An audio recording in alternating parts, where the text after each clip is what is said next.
தமிழ்நாடு காவல்துறைக்கு வந்து எல்லா துறையிலையுமே வந்து 8 ஹவர் மட்டும்தான் டியூட்டி பார்க்குறாங்க. ஆனால் தமிழ்நாடு காவல்துறைக்கு மட்டும்தான் அவங்க கணக்கு வழக்கு இல்லாமல் டியூட்டி பார்க்குறாங்க. அந்த பிரச்சனையாலேயே டியூட்டி டைமில் இருக்கும்போது நிறைய காவலர்கள் வந்து நிறையா தமிழ்நாடு காவல்துறை நிறைய பேர் சூசைட் பண்ணிக்கிறாங்க அந்த பணி சுமை காரணமாக. அது வந்து அவங்களோட கோரிக்கை ஏற்று அது நிறைவேற்றுங்க. எல்லா துறையிலும் என்ன டியூட்டி பார்க்குறாங்களோ அதே சேம் டைம் அவங்களுக்கு காவல்துறைக்கு கொடுங்க. காவல்துறை தான் ரொம்ப ரொம்ப தமிழ்நாட்டுக்கு சப்போர்ட்டுக்கு பாதுகாப்பு ரொம்ப முக்கியம். காவல்துறை இல்லைன்னா இன்னும் நிறையா நடக்கும். அந்த காவல்துறைக்கு வந்து ஃபுல் சப்போர்ட்டு கொடுங்க. அவங்களுக்கு என்ன கோரிக்கை வேணுமோ நிறைவேற்றுங்க. தமிழ்நாட்டில் இருக்கிற எல்லா ஜாப்லும் இருக்கிறவங்க எல்லாமே 8 ஹவர் பணி செய்கிறாங்கன்னா அதே சேம் டைம் வந்து காவல்துறைக்கு கொடுங்க. அது ரொம்ப ரொம்ப முக்கியம்.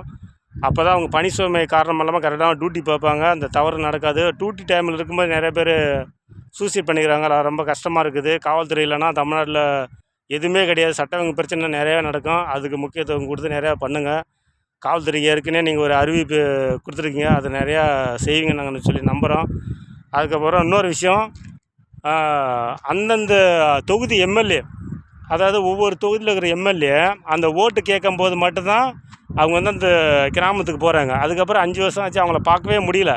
மக்களுக்கு என்ன வேணும், ரோடு வசதி, தண்ணி வசதி, கரண்ட் வசதி, பஸ்ஸு வசதி, என்ன அடிப்படை தேவை அப்படின்னு எதுவுமே கேட்குறது கிடையாது. அந்த 5 வருஷத்துக்கு முன்னாடி அந்த ஓட்டு கேட்கும்போது மட்டும்தான் போகிறாங்க. அதுக்கப்புறம் அவங்கள பார்க்கவே முடியல. அந்த மாதிரி ஒரு சூழ்நிலை தான் இது வரைக்கும் கிட்டத்தட்ட ஒரு 60-70 வருஷமாக இவங்க ஆண்டுருக்காங்க.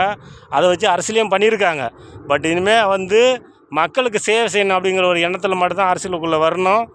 அது உங்களால் மட்டும்தான் முடியும். அதனால தான் வந்து நாங்கள் வந்து தமிழ்நாட்டில் இருக்கிற மக்கள் அனைவருமே யங்ஸ்டர் ஃபுல்லாகவே உங்கள் கூட தான் உங்களுக்கு சப்போர்ட் தான். அதில் எந்த ஒரு மாற்றுக்கிறதும் கிடையாது. யார் என்ன சொன்னாலும் நீங்கள் பயப்பட தேவையில்ல, பயப்படவும் கூடாது. உங்களுக்கு பின்னாடி நாங்கள் இருக்கிறோம். யார் என்ன விமர்சனம் வச்சாலும், எந்த ஒரு குறைக்கு சொன்னாலும், நெகட்டிவாக எதை பண்ணாலும் எங்களால் யோசிக்க முடியும். நாங்கள் வந்து அந்தளவுக்கு இருக்கோம், தெளிவாக இருக்கிறோம். இதுக்கு முன்னாடி வந்து நம்ம அப்பா, நம்ம தாத்தா அதுக்கு முன்னாடிலாம் நிறைய ஏமாற்றிருக்காங்க, பொய் சொல்லியிருக்காங்க.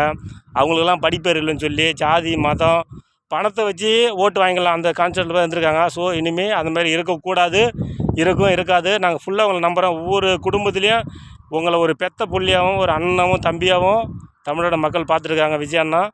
அதனால் நீங்கள் கரெக்டான முறையில் தயவு செஞ்சு மக்களுக்கு வந்து நல்லது செய்யுங்க. எப்பவுமே நாங்கள் உங்கள் கூட இருப்போம்.